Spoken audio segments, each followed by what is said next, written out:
Magazine പ്രമുഖ വ്യവസായി ഹാസ്ലിന് നൽകിക്കൊണ്ടാണ് release ചെയ്യുന്നത്.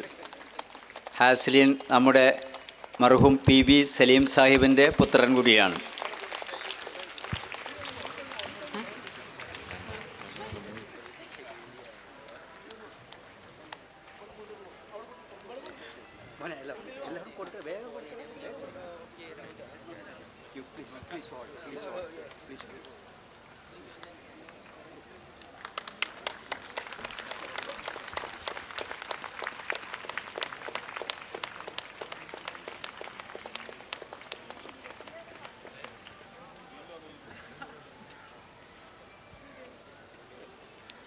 Thank you, sir, for unveiling this treasure trove of talent and innovation.